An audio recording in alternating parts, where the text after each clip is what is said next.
हमारे चैनल पर बहुत बहुत स्वागत है। हम आशा करते हैं दर्शकों आप सभी को हमारे चैनल पर बताए गए उपाय और पूज्य पंडित जी के द्वारा श्री शिव महापुराण कथा हमें बताए गए उपाय अच्छे लगते होंगे। आपको हमको हर हर महा श्री शिवाय नमस्तुभ्यं। दर्शकों हर हर महादेव। आप सभी का हमारे चैनल पर बहुत बहुत स्वागत है। हम आशा करते हैं दर्शकों आप सभी को हमारे चैनल पर बताए गए उपाय और पूज्य पंडित जी के द्वारा श्री शिव महापुराण कथा में बताए गए उपाय अच्छे लगते होंगे। आपको हमारे चैनल पर बताए गए उपाय अच्छे लगते हैं तो हमारे चैनल को लाइक करें, चैनल को सब्सक्राइब करें। भाद्रपद महीने के की 30 को हरतालिका तीज व्रत किया जाता है। इसमें भगवान शिव और मां पार्वती की पूजा अर्चना की जाती है। इनकी पूजा से महिलाओं को अखंड सौभाग्य का वरदान मिलता है। भाद्रपद महीने के शुक्ल पक्ष की तीज को हरतालिका तीज व्रत किया जाता है। इसमें भगवान शिव और मां पार्वती की पूजा अर्चना की जाती है। कहते हैं इनकी पूजा से महिलाओं को अखंड सौभाग्य का वरदान मिलता है। इस बार हरतालिका तीज व्रत 18 सितंबर को मनाया जाएगा। यह व्रत थोड़ा कठिन है। इस बार हरतालिका तीज पर बहुत ही शुभ संयोग बन रहे हैं जो महिलाओं के सौभाग्य में वृद्धि करेंगे। इन संयोगों में व्रत बहुत ही फलदायी होगा। तीज के दिन रवि और इंद्र योग में पूजा होगी। साथ ही चित्रा और स्वाति नक्षत्र का निर्माण हो रहा है। भाद्रपद माह के शुक्ल पक्ष की तृतीया तिथि 17 सितंबर को सुबह 11:08 से शुरू होकर 18 सितंबर को 12:39 तक रहेगी। हरतालिका तीज में शिव जी की पूजा होती है, इसलिए यह पूजा प्रदोष काल में होनी चाहिए। इस दिन प्रदोष काल पूजा के लिए पहला मुहूर्त शाम 06:23 बजे से शाम 06:47 बजे तक का है। शास्त्रों के अनुसार हरतालिका तीज की पूजा रात्रि के 4 प्रहर में करने का विधान है। आपको बता दें कि यह व्रत बहुत कठिन है, क्योंकि इस व्रत में जिन दिन व्रत रखते हैं उसके अगले दिन सूर्योदय पर व्रत खोला जाता है। पूरे 24 घंटे महिलाएं निर्जला रहकर व्रत रखती हैं।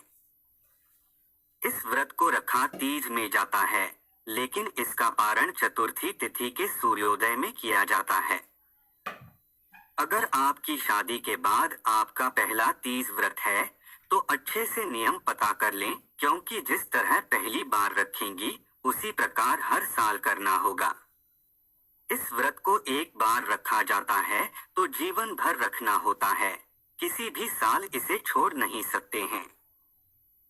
तीज व्रत में अन्न, जल और फल 24 घंटे कुछ नहीं खाना होता है। इस व्रत को पूरी श्रद्धा भाव से करें और भगवान शिव पार्वती का जागरण करें और सोए नहीं। अगर आप बीमारी या किसी वजह से व्रत छोड़ रही है तो आपको उद्यापन करना होगा या अपनी सास या देवरानी को व्रत देना होगा। पति की दीर्घायु के लिए खास तौर पर रखा जाने वाला ये व्रत निर्जला होता है। महिलाएं दिन भर व्रत रखकर चारों पहर के हवन करके ये व्रत रखती हैं। इसी के साथ तीज की पूरी रात हवन और भगवान शिव पार्वती के कीर्तन में गुजरती है। जानकारों की माने तो इस पूजन में कुछ खास पत्तियों के पूजन बिना अधूरा है।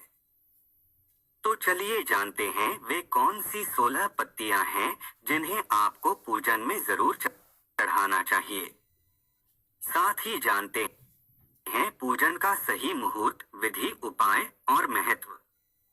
हरतालिका तीज व्रत के प्रभाव से महिलाओं को पति की दीर्घायु, परिवार के सुख, शांति और सुयोग्य वर प्राप्ति का आशीर्वाद मिलता है। इस दिन पूजा में 16 प्रकार की इच्छापूर्ति पत्तियां महादेव मां पार्वती को जरूर चढ़ाना चाहिए।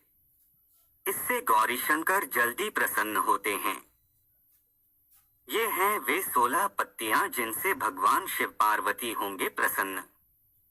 हरतालिका तीज की पूजा में बेलपत्र, तुलसी, जाति पत्र, सेवंतिका, बांस, देवदार पत्र, चंपा, कनेर, अगस्त्य, भृंगराज, धतूरा, आम पत्ते, अशोक पत्ते, पान पत्ते, केले के पत्ते, शमी के पत्ते भोलेनाथ और पार्वती को विशेष तौर पर चढ़ाना चाहिए।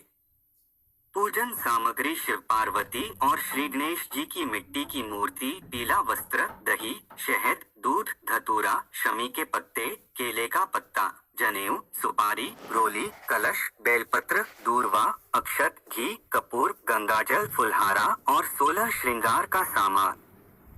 हरतालिका तीज पूजा विधि। इस दिन व्रत करने वाली महिलाएं सूर्योदय से पूर्व ही उठकर नहाकर पूरा श्रृंगार करती हैं।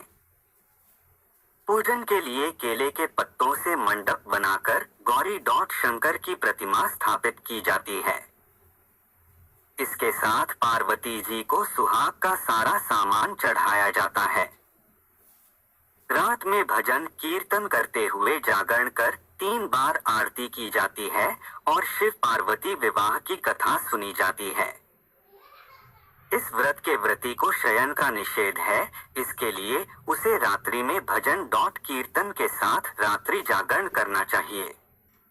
फिर अगले दिन प्रातःकाल स्नान करने के पश्चात श्रद्धा एवं भक्ति पूर्वक किसी सुपात्र सुहागिन महिला को श्रृंगार सामग्री, वस्त्र, खाद्य सामग्री, फल, मिष्ठान्न एवं यथाशक्ति आभूषण का दान करना चाहिए।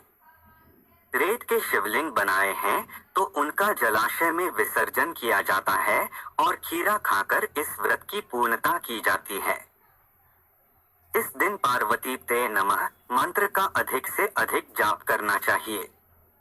क्या है इस व्रत के नियम? इस दिन व्रत के कुछ नियम हैं जिन्हें निभाना चाहिए, नहीं तो व्रत के खंडित होने का डर रहता है।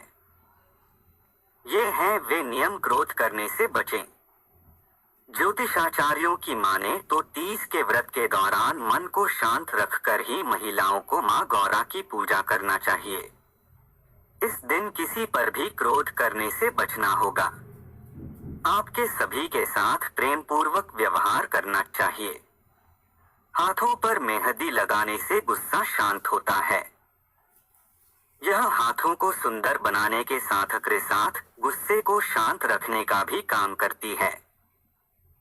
निराहार रहें। मान्यताओं के अनुसार हरितालिका तीज का व्रत निराहार रखना चाहिए। दिन में कुछ भी न खाएं। हालांकि कुछ विशेष स्थितियों में जैसे गर्भवती होने या बीमार होने पर इन नियमों में छूट दी जा सकती है। इस व्रत को अगर निर्जला किया जाता है तो इसका फल अधिक मिलता है। सोने से बचें। इस व्रत में महिलाओं को सोना नहीं चाहिए। मान्यताओं को अनुसार इस दिन मां पार्वती और शिव की पूजा करने से विशेष लाभ की प्राप्ति होती है। मन में न लाएं बैर और द्वेष। धर्म विशेषज्ञों का मानना है कि किसी भी व्रत को सच्चे मन से पूरी श्रद्धा और निष्ठा के साथ किए जाने पर ही उसका फल मिलता है। चूंकि हरितालिका तीज भी बहुत विधि विधान से किए जाने वाला व्रत है, इसलिए मन में बैर लाए बिना सभी लोगों का सम्मान करें।